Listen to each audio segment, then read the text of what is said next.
Busquemos en nuestras Biblias, vamos a buscar Mateo capítulo 10 y vamos a leer versículo 16 al 25. Dice la palabra del Señor: He aquí, yo os envío como ovejas en medio de lobos. Sed pues prudentes como serpientes y sencillos como palomas. Y guardaos de los hombres, porque os entregarán a los concilios y en sus sinagogas os azotarán. Y aun ante gobernadores y reyes seréis llevados por causa de mí, para testimonio a ellos y a los gentiles. Mas cuando os entreguen, no os preocupéis por cómo o qué hablaréis, porque en aquella hora os será dado lo que habéis de hablar. Porque no sois vosotros los que habláis, sino el Espíritu de vuestro Padre que habla en vosotros. El hermano entregará la muerte al hermano, y el padre al hijo, y los hijos se levantarán contra los padres, y los harán morir. Y seréis aborrecidos de todos por causa de mi nombre, mas el que persevere hasta el fin, éste será salvo. Cuando os persigan en esta ciudad, huid a la otra, porque de cierto os digo, que no acabaréis de recorrer todas las ciudades de Israel antes que venga el Hijo del Hombre. El discípulo no es más que su maestro, ni el siervo más que su señor. Bástale al discípulo ser como su maestro y al siervo como su señor. Si al padre de familia llamaron Belcebú, ¿cuánto más a los de su casa? Estamos ya en un tiempo hablando acerca de este segundo discurso que registró Mateo acerca de nuestro Señor Jesús. Hemos visto y hemos establecido que las instrucciones que se dan en este capítulo 10 son para los 12 apóstoles, tratando de reafirmar una autoridad única que era para estos 12 hombres nombrados en los primeros 5 versículos. También vimos que hay instrucciones, restricciones y promesas exclusivas para ellos y para un tiempo determinado. Es decir, que no podemos nosotros aplicárnosla a nosotros hoy. Eso fue lo que vimos la semana pasada. Y que ese principio se cumple a lo largo de todo el discurso. Y en esta ocasión, obviamente, veremos aquellas cosas que sí son aplicables para nosotros y las que definitivamente no son aplicables para nosotros, siguiendo la regla que establecimos la semana pasada. El destacar qué instrucciones se aplica, qué promesas se aplica, no es a conveniencia, no es por capricho del predicador y tampoco es porque es la mejor idea que se le ocurra. Siempre debe ser en el contexto donde estudiamos el texto y que se afirme en el resto de las Escrituras. Es decir, que es el Señor quien aplica esas instrucciones y cuando dice que no son aplicables para nosotros. Eso fue lo que establecimos entonces la semana pasada y con esta porción que hemos leído se aplica igualmente. Así que, ¿qué tenemos hasta ahorita? El Señor ha llamado a estos 12 hombres y los ha encargado de una labor especial. Ellos debían proclamar a la nación de Israel que el rey, el hijo de David, había llegado.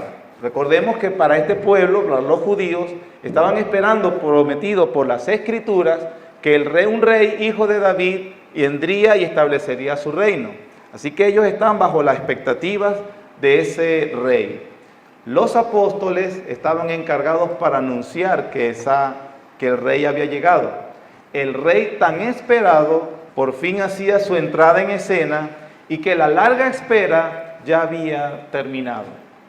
La expectativa del pueblo en general es que por fin este rey acabaría con la opresión a la que ellos estaban sometidos y vendrían, por supuesto, tiempos de liberación política, vendría paz, abundancia y todas estas bendiciones prometidas por los profetas en el Antiguo Testamento.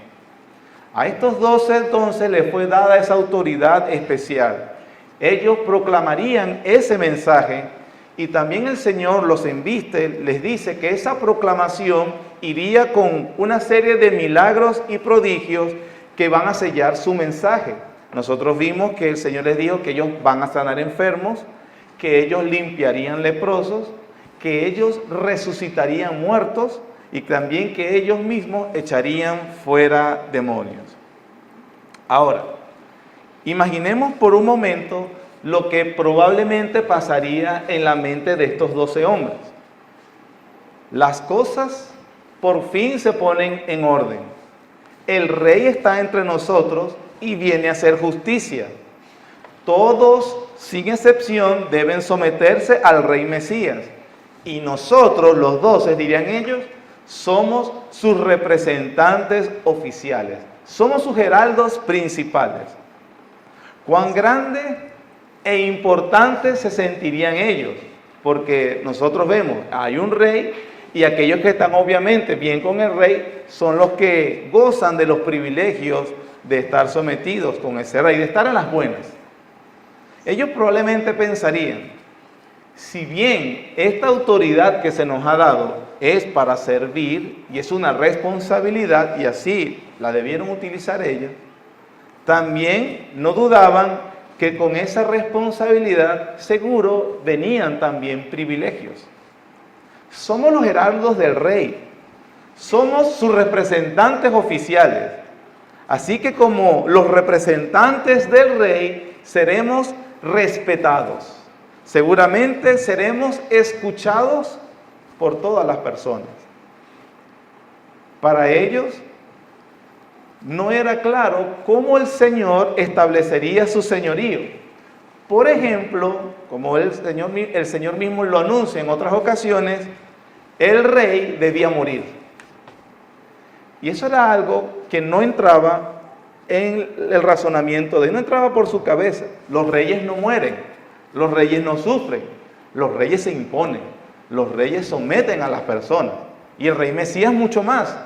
No entraba por la cabeza el mensaje de que este rey venía a ser siervo y que mucho menos que iba a morir y que iba a sufrir en manos de los gentiles. En Mateo 16, 21 al 22, Mateo registra que el Señor dijo esto. Mateo registra lo siguiente: desde entonces comenzó Jesús a declarar a sus discípulos que le era necesario ir a Jerusalén y padecer mucho de los ancianos, de los principales sacerdotes y de los escribas, y ser muerto y resucitar al tercer día. Cuando el Señor le dice eso, Mateo registra, entonces Pedro, tomándolo aparte, comenzó a reconvenirle diciendo, Señor, ten compasión de ti, en ninguna manera esto te acontezca. Pedro tenía tan cruzado cómo sería el panorama en el futuro, que él tuvo la osadía de llamar al rey a sus cabales. Señor, por favor, ¿qué es eso que estás diciendo?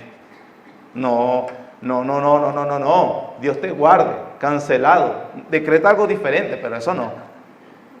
Pedro se creyó que él en un momento, no sé, que de Jesús, el rey, tenía equivocación o no pronosticó bien las cosas y que el rey no debía morir. Pero esto es parte de lo que estamos diciendo. Ellos no entendían el cronograma, el panorama y qué eran las circunstancias que les vendrían. Marcos, en el capítulo 9, 31 y 32, registra lo siguiente. El Señor Jesús está hablando con sus discípulos nuevamente y les dice, el Hijo del Hombre será entregado en manos de hombres y le matarán, pero después de muerto resucitará al tercer día. Observe, escuche bien, pero ellos no entendían esta palabra y tenían miedo de preguntarle. La verdad es que no hay nada confuso en las palabras, me van a matar y voy a resucitar. Eso creo que es bastante claro. Pero ellos, dice Marcos, no entendían.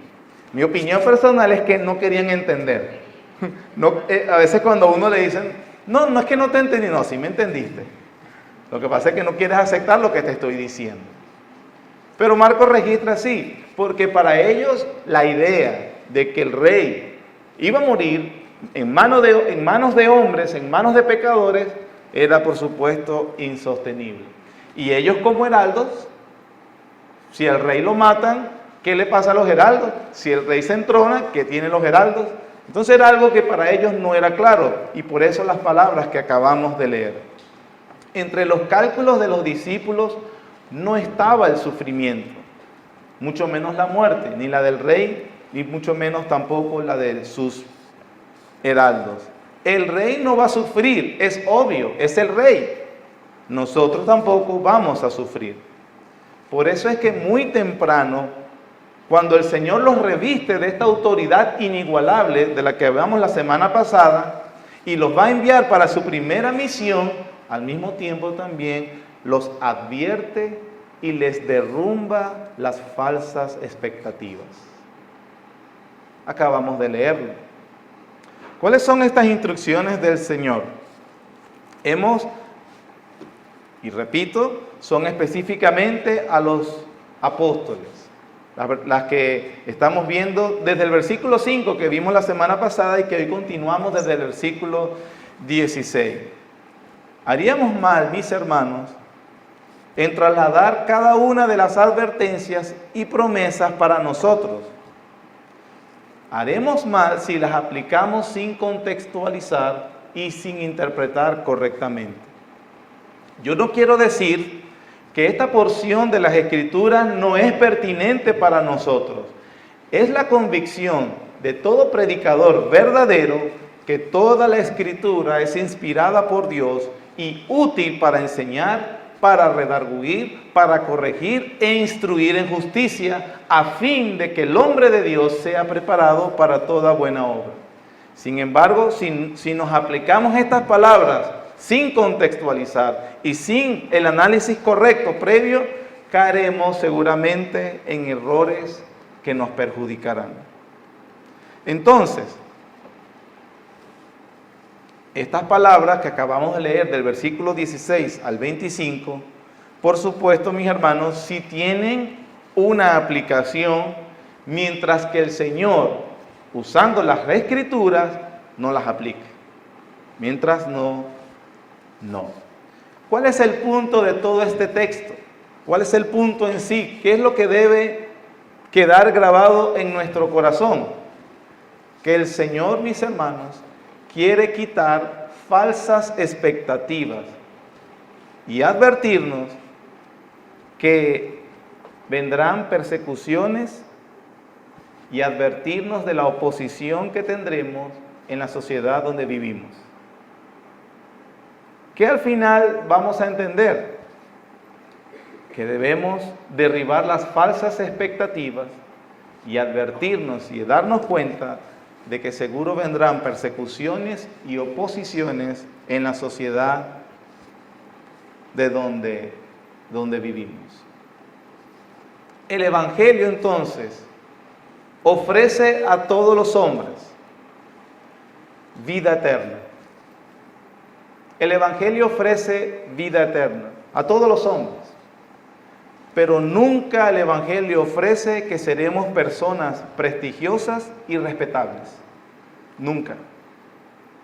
El Evangelio le ofrece a todos los hombres vida eterna y gozo aún en medio de las persecuciones, pero nunca ofrece que no seremos perseguidos o atribulados. El comentarista español Evis Carballosa dice lo siguiente: los hombres ofrecen premios, galardones, diplomas y ramos de rosas. Jesús ofrece arresto, persecuciones, divisiones y odio. Los hombres ofrecen comodidades, tranquilidad, abundancia, satisfacción y valor personal. Jesús ofrece dificultades, peligros e incluso la muerte. Difícilmente, dice el comentarista, podría decirse que esta es la manera de ganarse discípulos, pero eso fue la manera en la que Jesús lo hizo.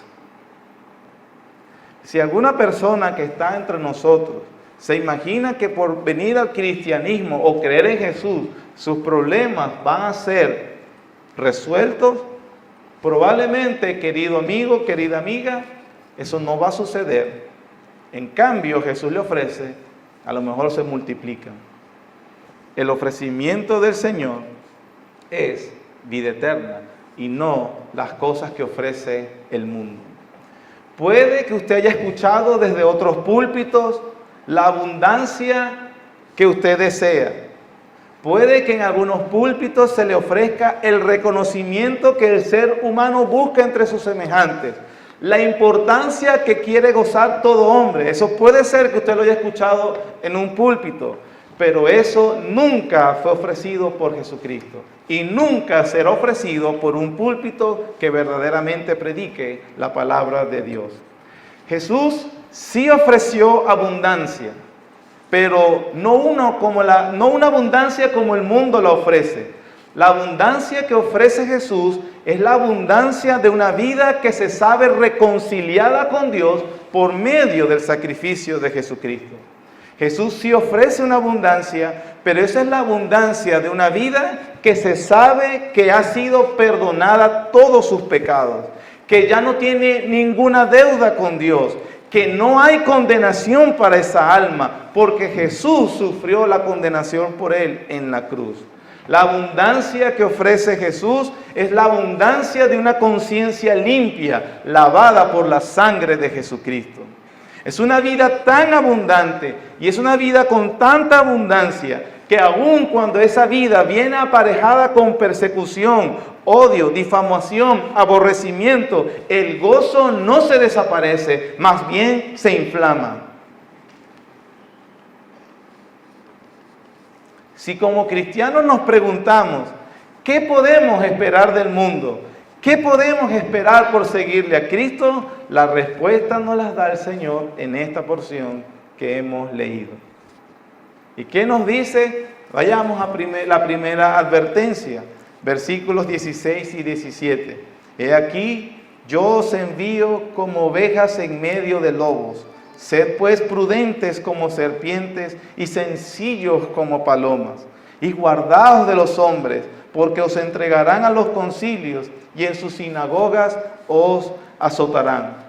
El versículo 16 nos da una metáfora de cómo es la circunstancia que los apóstoles debían esperar. Y eso no es muy alentador. La imagen proyecta vulnerabilidad, como ovejas en medio de lobos. Eso obviamente proyecta vulnerabilidad, constante peligro, que hay que esperar, que hay dientes afilados que están esperando por devorárselo a uno. La palabra que utiliza el Señor cuando dice guardaos, es asirse de, aferrarse a. Le está diciendo, pongan toda la atención, tengan cuidado, que esté bien presente esto en sus mentes, que estarán como ovejas como ovejas rodeadas por lobos. Cuando dice la palabra de Dios, os entregarán, la pregunta que se viene a nuestra mente inmediatamente debe ser, ¿qué hombres son aquellos que nos van a entregar? ¿De quién debemos tener cuidado? ¿De quién debemos estar atentos? ¿Quiénes son esas personas que nos llevarán precisamente a entregar para que suframos por nuestra fe? La respuesta nos la da el versículo 17, 18 y 21. Dice el 17, guardaos de los hombres, porque os entregarán ¿a dónde? A los concilios, y en sus sinagogas os azotarán. Versículo 18, y aún ante gobernadores y reyes seréis llevados por causa de mí, para testimonio a ellos y a los gentiles. Versículo 21, el hermano entregará la muerte al hermano, el padre al hijo, y los hijos se levantarán contra los padres y los harán morir. ¿Dónde entonces encontramos a estas personas que serán las que van a entregar a los creyentes en Jesús? Dice la Biblia, concilios y sinagogas, es decir, el ámbito religioso. Dice la Biblia, gobernadores, que es decir, en el ámbito civil. Y también dice, los padres y los hijos, los hermanos, los van a entregar, es decir, el ámbito familiar. Desde el círculo más estrecho hasta el círculo más amplio. Desde las personas más allegadas a nosotros hasta las personas más alejadas de nosotros. Prácticamente esos hombres están en todo lugar donde nos desenvolvemos. El Señor los remarca al decir en el versículo 22, seréis aborrecidos de todos. ¿Dónde entonces vas a encontrar aquellas personas que te van a entregar? En todos los ámbitos donde te desenvuelvas. Esto no significa que todas y cada una de las personas que nos rodean nos van a odiar, pero sí significa que encontraremos rechazo de toda la sociedad en general, desde familiares hasta los círculos más amplios donde nos desenvolveremos. Así que, de alguna manera, la advertencia y el consuelo es que si tú has empezado a sufrir por parte de los familiares más íntimos, amistades, vecinos, lugares de trabajo y cualquier otro círculo donde te desenvuelves, por causa de tu fe has tenido rechazo, burla, desprecio, no te debe sorprender, pues el Señor lo ha prometido así. Más adelante, que veremos en otra predicación, el Señor dice, los enemigos del hombre serán los de su casa. Si alguien de los que me está escuchando piensa que lo que acabo de decir es exagerado, o que, bueno, sí, eso lo puedo ver en otra familia, no en la mía, o que eso lo veo, sí, hay personas que no tienen verdaderos amigos, no los míos. Si alguien piensa así de lo que está escuchándome, es porque desconoce la perversidad de la naturaleza humana. Tiene un concepto del hombre muy alto y también erróneo. Desconoce lo molesto e inquietante que puede ser un cristiano para su prójimo. Desconoce el testimonio y diferencia que hay entre la vida piadosa y la que no lo es. Desconoce la diferencia de una vida que le agrada a Dios y una vida que no le agrada a Dios. Desconoce lo molesto que es para un incrédulo que uno haga todo para la gloria de Dios. Si alguno piensa que esto es muy exagerado, desconoce que el mundo está habitado por solo dos tipos de personas: los hijos de Dios adoptados por Jesucristo y los hijos del diablo. Primera carta del apóstol Juan, capítulo 3.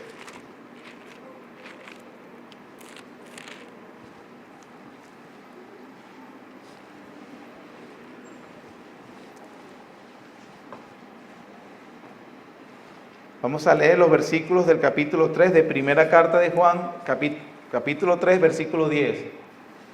Vamos al 12 hasta el 14. Dice el versículo 10. En esto se manifiestan los hijos de Dios y los hijos del diablo. Todo aquel que no hace justicia y que no ama a su hermano no es de Dios. Versículo 12. No como Caín, que era ¿de dónde? Del maligno, y mató a su hermano. ¿Y por qué causa le mató? Porque sus obras eran malas y las de su hermano justas. Hermanos míos, no os extrañéis si el mundo os aborrece. Nosotros sabemos que hemos pasado de muerte a vida en que amamos a los hermanos. El que no ama a su hermano permanece en muerte. El término hermanos utilizado en la carta de Juan se refiere a los cristianos. Cuando usted lea la carta de Juan y oiga o lea cada vez el término hermanos, se está refiriendo a los cristianos. El que no ama a quien es de Cristo, obviamente no lo ama porque no es de Dios. 4 cosas podemos deducir de lo que acabamos de leer que tiene referencia a nuestro tema. Primero, claramente, no todos son hijos de Dios. Ahí dicen, estos se manifiestan los hijos de Dios y los hijos del diablo. Aunque las personas en general crean que sí, todos son hijos de Dios, la Biblia dice que no. Esto viene más remarcado por la tradición del catolicismo romano y nuevamente por las religiones orientales, que quieren decir que todos pertenecemos a la misma cosa, pues la Biblia hace una diferencia drástica. Unos son hijos de Dios y otros son hijos del diablo. 2. La diferencia entre Abel y Caín eran que las obras de Abel eran buenas y las de Caín obviamente no eran buenas. Las obras de cada uno de ellos revelaba quién era su padre espiritual.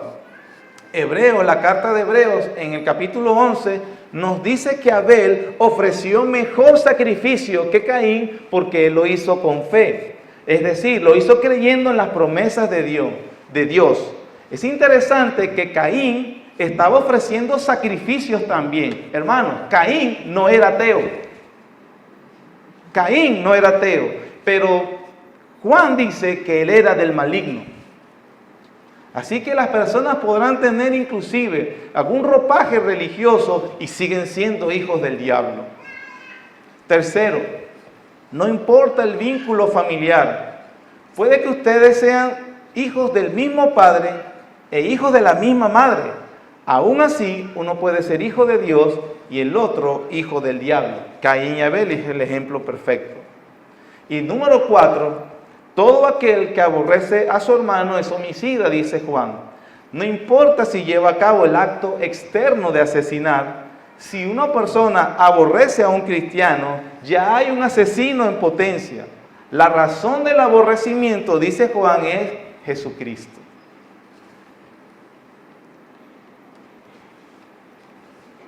Mateo capítulo 10, versículos 18 y 22.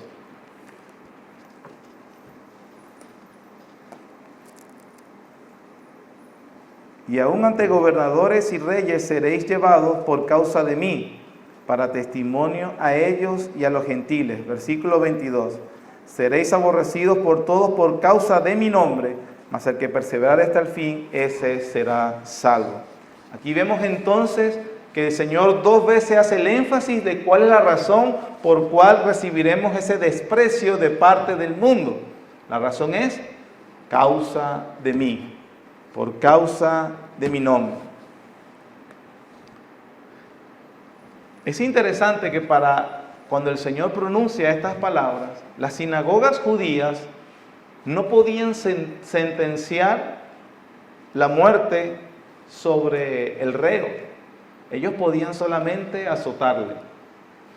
Roma, quien estaba gobernando sobre los judíos en ese momento, les permitía aplicar sus leyes religiosas, excepto la pena capital. Eso estaba reservado para Roma.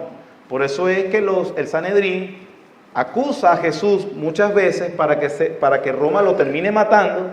Ellos lo querían matar, pero para ellos estaba prohibido. Si ellos mataban sin el permiso de Roma, Roma vendría contra ellos. Ellos eran habilidosos.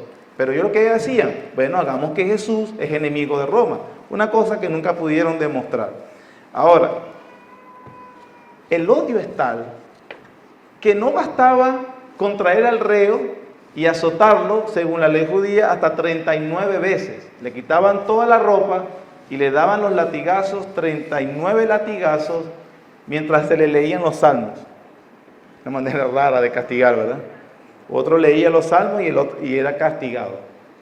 Pero para ellos no bastaba con eso. Había que matarlos, había que exterminarlos. Pero eso es lo que dice el Señor.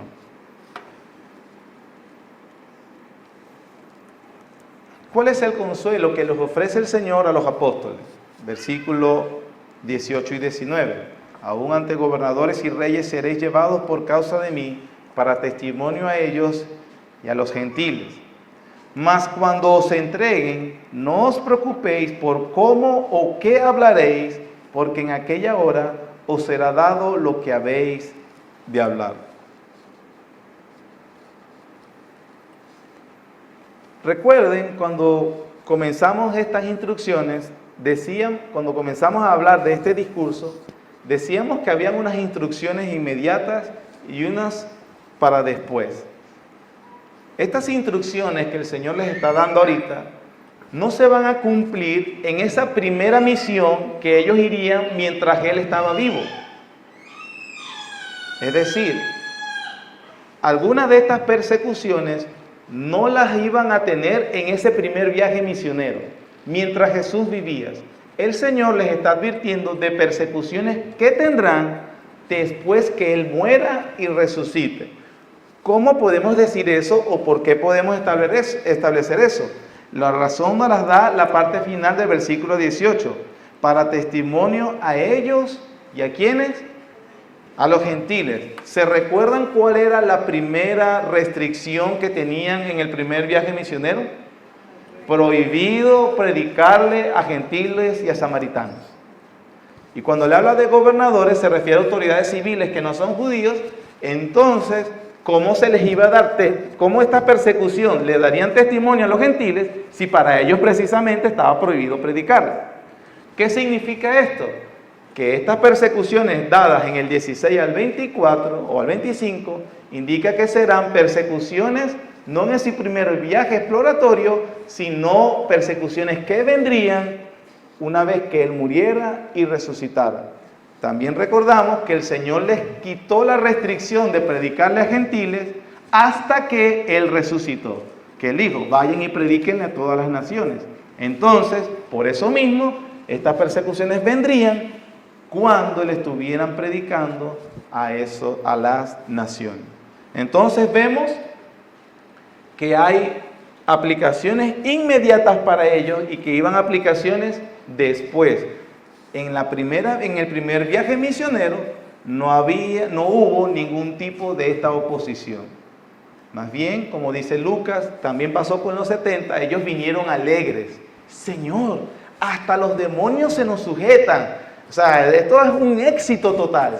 Y el Señor les dice, no se alegren por eso, alégrense de que vuestros nombres están escritos en el libro de la vida. Así que en este primer viaje misionero no iban a sufrir esta oposición descrita acá. ¿La sufrirían cuándo?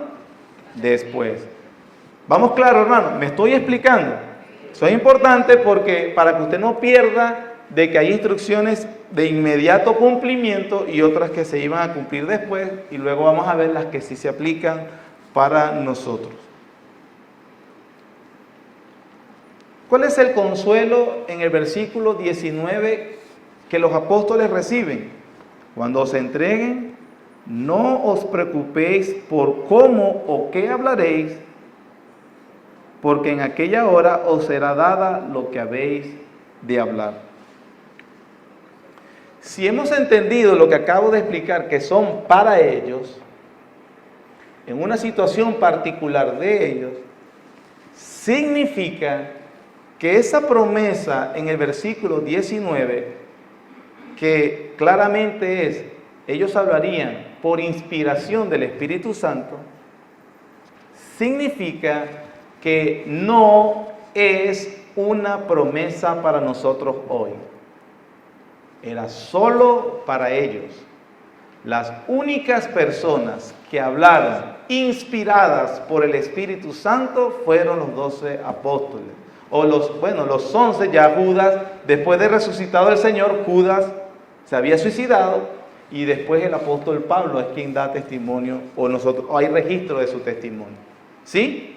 Significa que no es una promesa para nosotros el día de hoy. Ningún cristiano el día de hoy hablará inspirado por el Espíritu Santo. Solamente los apóstoles. ¿Estamos claros? No solamente lo digo yo, un comentarista dice, las palabras de estos versículos no constituyen una promesa de carácter universal para todos los creyentes, sino una concesión de poder para una situación específica en un momento concreto. Es importante observar que lo dicho por el Señor no debe tomarse como una norma para la predicación de hoy día. Porque mucha gente dice, yo no sé qué voy a predicar, el Espíritu Santo hablará por mí. Sigue este comentarista, todo predicador tiene la responsabilidad de prepararse para predicar. Esa preparación requiere el estudio diligente de la palabra de Dios, el uso de herramientas apropiadas, la lectura de buenos comentarios y, por supuesto, mucha oración. El predicador que no se prepare para predicar no tiene nada que decir. Así que nadie puede hoy en día decir, como se repite tanto, yo venía camino a la iglesia y el Espíritu Santo me dijo cuál es el mensaje. En el camino me lo dijo. Ya cuando usted oiga hablar a alguien así, definitivamente está hablando a alguien, un irresponsable, que no puede ser admitido como predicador. Una persona que diga que bañándome, es que ya sé cuál es el mensaje. Una persona que diga que anoche soñé, es una irresponsabilidad. ¿Y por qué lo puedo decir? Porque viendo el contexto, y espero que tú lo veas claro, no es porque yo te lo estoy diciendo, viendo el contexto de las palabras del Señor Jesús, fue una promesa para ellos solamente, no para los cristianos en general. Es una vergüenza definitiva que una persona sin el estudio adecuado se pare en el púlpito y que comience a decir, el Señor me dijo. Lamentablemente, por el desconocimiento del contexto y de una interpretación correcta de las Escrituras, las personas creen que estas palabras se aplican a ellos, y no es así. Pero no los voy a dejar con que no se aplique. ¿Qué es lo que sí se aplica? ¿Qué principio? Y no porque yo lo diga, sino porque las Escrituras lo aplican. Debemos recordar que es el texto en su contexto, en armonía con el resto de las Escrituras, que nos dirá cuál instrucción sí se aplica y cuál no. Es interesante que el mismo Señor, cuando dice que la causa del aborrecimiento hacia los apóstoles, por cierto, perdónenme, no se aplica lo que acabamos de decir con cuanto a inspiración. Sí se aplica lo que dijo el Señor en cuanto a persecución. Usted dirá, ¿y no hay consolación? Para los apóstoles hubo, para los cristianos también, pero no es la misma. Lo vamos a decir. ¿Cómo sí se aplica en cuanto a aborrecimiento y persecución?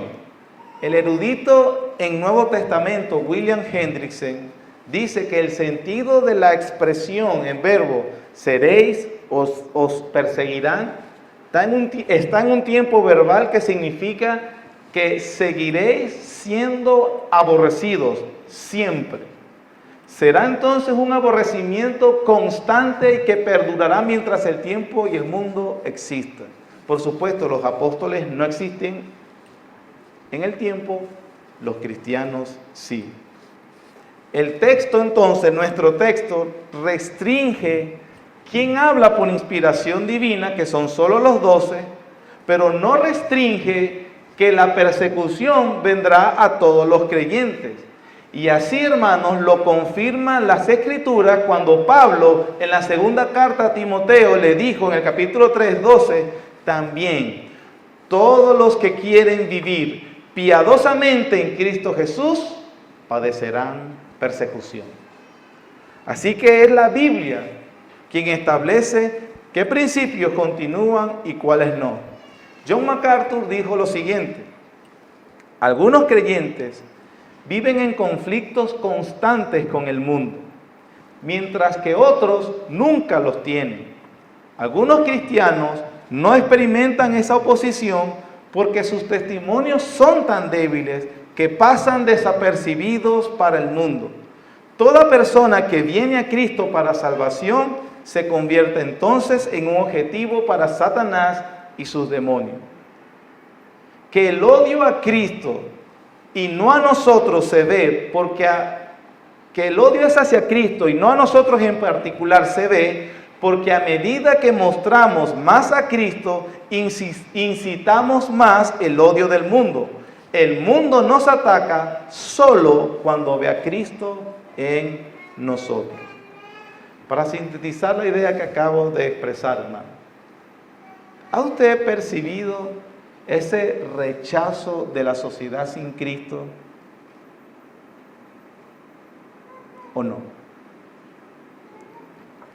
Como desde el principio estamos diciendo, no de todos y cada uno, pero ¿ha percibido usted que por su fe usted entonces recibirá un rechazo, prejuicio, aborrecimiento de familiares, amigos, sociedad en general? Si usted es una persona que dice, yo tengo años de cristiano y yo nunca he recibido eso, quiero decirle que usted no recibe eso porque usted no muestra a Cristo, porque usted realmente es del mundo. El mundo amará a lo suyo. Si usted no ha percibido, no vamos a decir en el mismo grado, yo tengo que confesarle, a mí nunca me ha abofeteado ni golpeado por ser cristiano, pero podría decir desde mucho desapego de seres queridos, precisamente porque uno no va en el mismo rumbo que ellos. Y no porque uno es, yo no le estoy diciendo, esfuércese por ser odioso. No. Yo le estoy diciendo, esfuércese en ser cristiano. Y usted verá cómo el mundo se voltea contra usted con la fiereza de un animal. Usted verá a un esposo no creyente odiándolo, a una esposa no creyente odiándolo. Los padres se volverán contra los hijos se volverán contra los padres. Los enemigos del hombre serán los de su propia casa. ¿Siente usted el aplauso del mundo? Quiero decirle que Cristo no recibió el aplauso del mundo. Si usted no recibe ese desprecio en algún grado, en alguna medida, usted muy probablemente no es cristiano. Ser aborrecido por causa de Cristo, aún por los seres más queridos, es lo que le espera a todo creyente. Pero en vez de amilanarnos por ese panorama que seguro nos promete el Evangelio, el creyente recibirá consolación y gozo de parte del Señor. ¿Por qué gozo? Hermanos, porque la Biblia dice que recibir ese aborrecimiento es una evidencia tangible de que verdaderamente somos cristianos. Primera carta del apóstol Pedro, capítulo 4.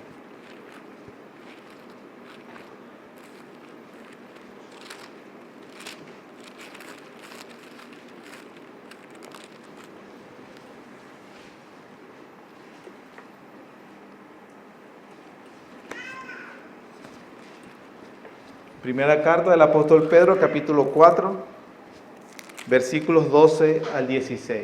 Dice la Biblia: Amados, no os sorprendáis del fuego de prueba que os ha sobrevenido, como si alguna cosa extraña os aconteciese, sino gozaos por cuanto sois participantes de los padecimientos de Cristo, para que también en la revelación de su gloria os gocéis con gran alegría.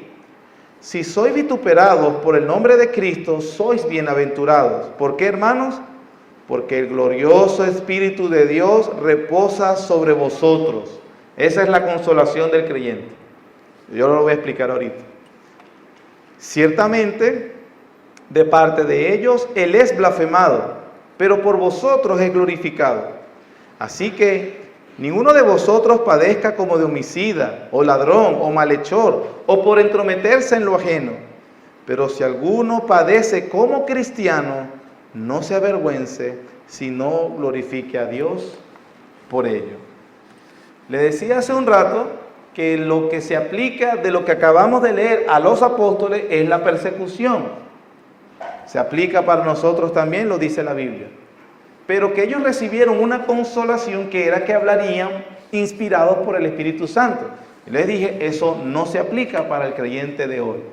Pero que sí nos aplica las Escrituras acá cuando padecemos, como acabamos de describir, por causa de Cristo, es un motivo de gozo porque es una evidencia que el Espíritu Santo reposa en el creyente. ¿Puede ver la diferencia? No hablará inspirado por el Espíritu Santo, pero es una evidencia para usted. El Espíritu Dios me selló con el Espíritu Santo. Y por eso usted no se goza del problema. No es que estoy alegre porque este familiar, este ser querido, este amigo, este vecino, este jefe me tiene un odio. No, yo no me gozo, no, nunca las Escrituras nos llama al masoquismo y nunca nos llama al martirio. nos llama a que seamos fieles al Señor, que siendo fieles recibiremos el odio que recibió Cristo. Vean cómo Pedro dice, no padezcan como ladrones, malhechores o por entrometerse en lo ajeno. Algunas personas, y eso sí lo tengo que decir, que ha sido parte de experiencia como pastor, es que mi esposo me odia. Hermano, cuando uno puede hablar con la persona, pero ¿por qué usted tiene tanto odio por su esposa? Porque desde que es cristiana, más nunca nos atendió en la familia, más nunca me atendió como esposo, a los hijos los abandonó, todo el tiempo quiere estar metida en la iglesia, no sé, todo el tiempo quiere arreglarle la casa al pastor. Yo he conocido de gente de algunos lugares que las hermanas le lavan la ropa al pastor, ojo, cuidado, o que le hacen la comida, o que le limpian la casa. Y por supuesto, una persona que está abocada a servir, entre comillas, al pastor, si es casada, tiene hijos, no puede atender a su propia familia. El activismo, por ejemplo, en muchas iglesias donde se convoca a que prácticamente todos los días de la semana debe estar involucrado en una actividad de la iglesia, porque si no, no es fiel, eso quita a las personas de sus lugares de trabajo y de sus responsabilidades. Ahora, esa persona está padeciendo no como porque es cristiano, está padeciendo porque es una necia, es un necio. Tu jefe está bravo, pero porque tú agarras las horas laborales para predicar. Eso está mal, hermano. Eso es robar. Tú no debes tú no dejes leer la Biblia en tus horas laborales. Léela en otro tiempo. Predica en otro tiempo. Pero no agarres el trabajo para precisamente no hacer lo que las características de tus funciones en tu trabajo determinan. Así que no es que, ay, el Señor, estoy sufriendo por Cristo porque le estoy sirviendo y la gente no soporta. No, tú sufres por insensato y de paso le traes oprobio el nombre de Cristo. Es decir, no le eres agradable a Dios.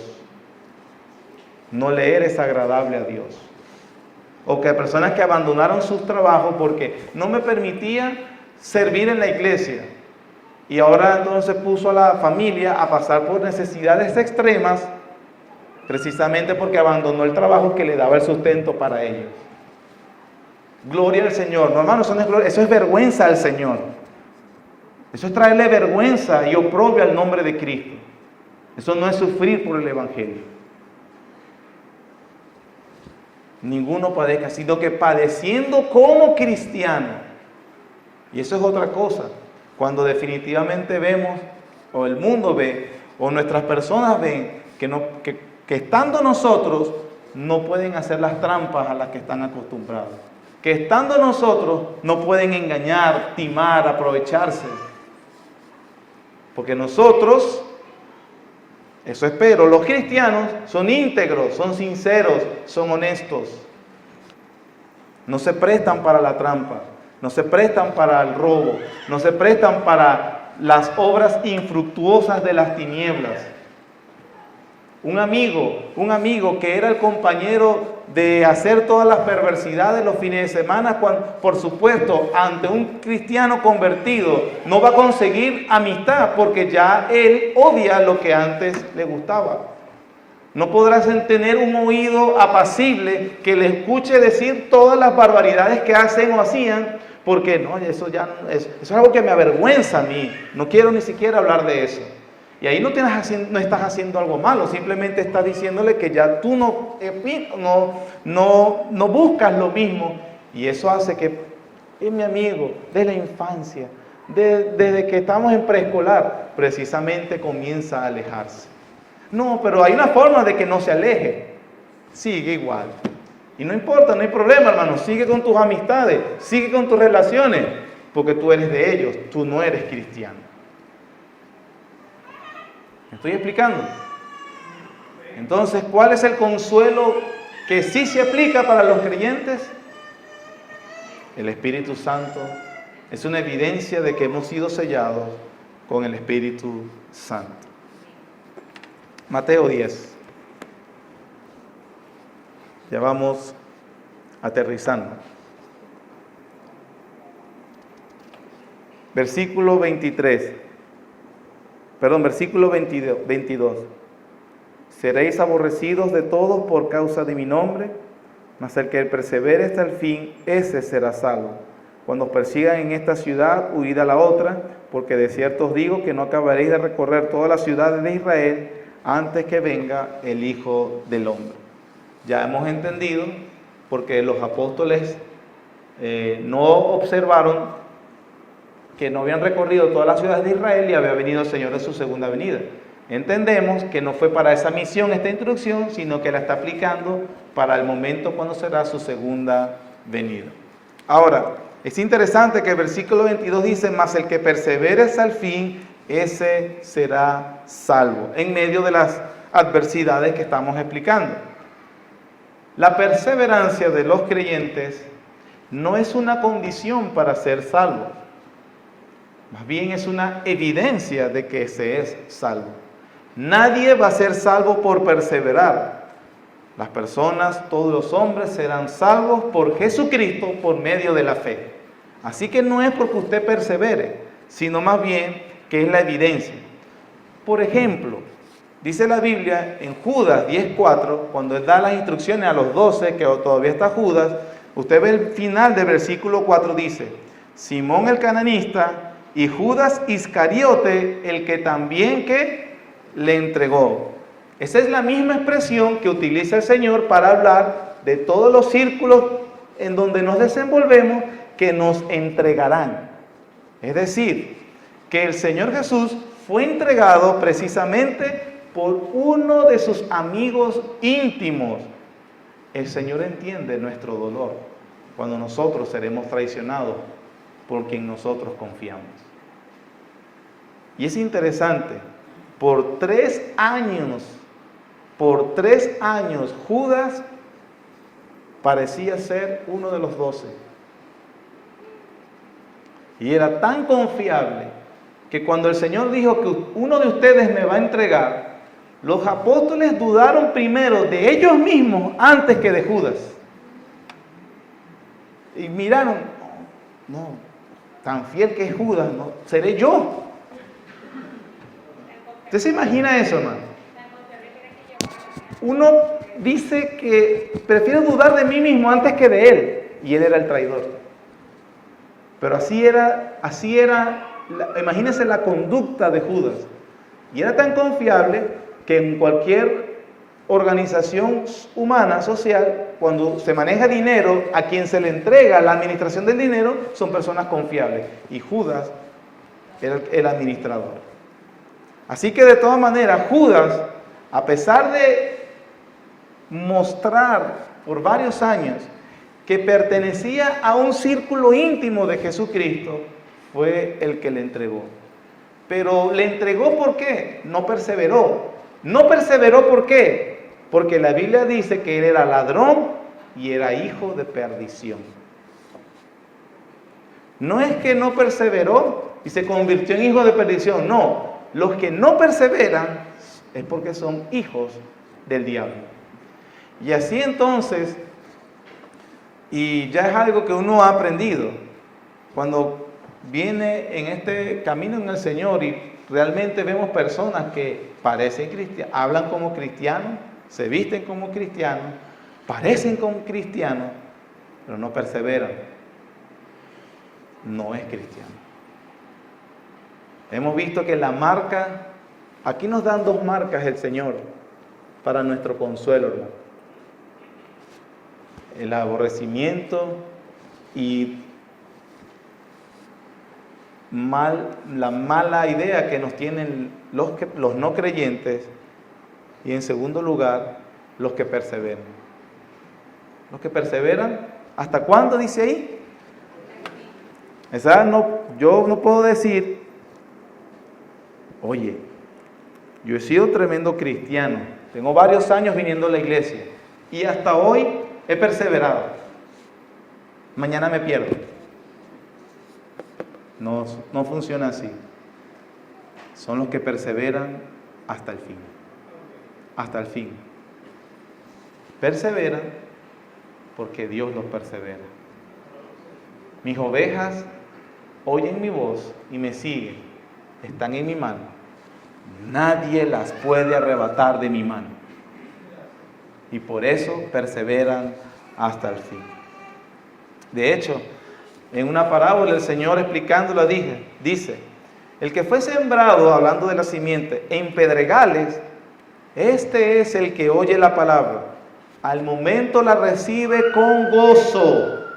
Hay personas que se gozan entre nosotros en medio de la predicación, pero no tiene raíz en sí, sino que es de corta duración, pues al venir la aflicción o la persecución por causa de la palabra, ¿qué? Tropiezan. Así que, hermanos, si bien hemos dicho, o las Escrituras establecen que vendrán por ser cristianos aflicciones y algunas circunstancias duras, la Biblia dice que eso sucede también para purificar al pueblo de Dios. Sella nuestra confianza en el que hemos creído. Recibiremos consuelo y gozo, pero perseveraremos. Perseveraremos. El Señor cierra estas palabras, ya las últimas palabras del Señor. Hemos visto lo que se aplica, lo que no se aplica, cuál era el consuelo para ellos, cuál es el consuelo para nosotros. Las últimas palabras, versículos 24 y 15, el discípulo no es más que su maestro, ni el siervo más que su señor. Bástale al discípulo ser como su maestro y al siervo como su señor. Si al padre de familia llamaron Belcebú, ¿cuánto más a los de su casa? Si nosotros vemos en el capítulo 9, el versículo 34, es cuando Mateo registra que los fariseos miraban los milagros de Jesús y decían, por el príncipe de los demonios echa fuera demonios. Y el Señor le está diciendo, si a mí me dijeron así, ¿qué puedes esperar tú? Nosotros, hermanos, estamos llamados a mirar a nuestro Señor. Fue aborrecido, traicionado y crucificado. ¿Qué te hace pensar que el mundo te va a tratar diferente? El ser humano no ha cambiado nada. Y después de la caída, todos los hombres están con la disposición siempre al mal. Y eso no cambiará hasta que venga el Señor con el poder del Evangelio para entonces colocarnos a amar lo que aborrecíamos y aborrecer a lo que amábamos. El mundo hoy no es más tolerante al cristianismo, mi hermano. El mundo hoy sí es tolerante a todos los que piensen como ellos. Pero una vez escucha la exclusividad del señorío de Jesucristo y lo que Jesús demandó, se volverán a Él contra todo su odio. Predique, Dios es amor, y usted va a recibir aplauso del mundo. Predique, Dios quiere hacer un buen plan para usted, y usted va a recibir el aplauso del mundo. Pero dígale, la ira de Dios está sobre todos los hombres que no se someten a Cristo como su Señor, y usted va a recibir el odio del mundo. La gente no quiere a ese Jesús. La gente no quiere. La gente invierte el orden. La gente dice, recíbelo como tu Salvador. Y después, bueno, vamos a ver, recíbelo como Señor. Ese orden nunca está en la Biblia, por cierto. Él no puede ser Salvador de alguien que rechaza su autoridad regia. Debes recibirlo como Señor. Entonces tu Señor será el Salvador.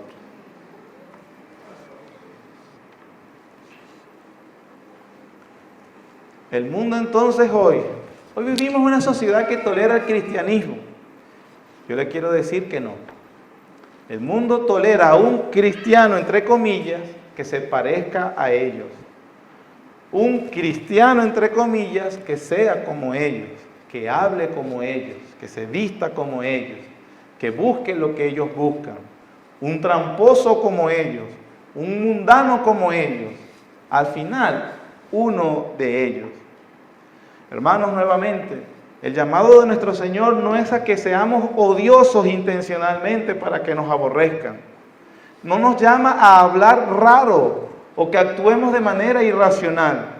Solo nos llama a que seamos fieles, Seamos fieles a nuestro Señor y usted tendrá gratis el aborrecimiento del mundo. Evangelio de Juan, capítulo 15.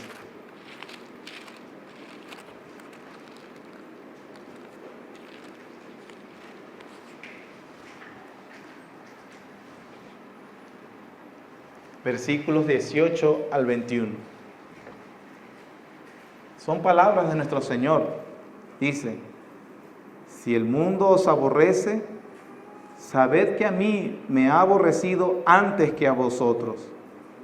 Si fueras del mundo, el mundo amaría lo suyo, pero porque no sois del mundo, antes yo os elegí del mundo, por eso el mundo os aborrece. Acordaos de la palabra que yo os he dicho: el siervo no es mayor que su Señor. Si a mí me han perseguido, también a vosotros os perseguirán. Si han guardado mi palabra, también guardarán la vuestra. Mas todo esto os harán por causa de mi nombre, porque no conocen al que me ha enviado. Así que, hermanos, aquellos que no toleran al verdadero cristianismo, no lo toleran por esta causa que nos acaba de decir nuestro Señor: no conocen al Padre, no conocen al Padre. Así que el llamado es una advertencia, pero al mismo tiempo con la advertencia viene la consolación de que nos evidenciará esto, que hemos sido sellados con el Espíritu Santo. Nos confirmará esto, que le pertenecemos a Él y que no somos de este mundo. Esas son las consolaciones que nos llenarán de gozo y que nos ayudarán a atravesar cuando precisamente percibamos ese desprecio.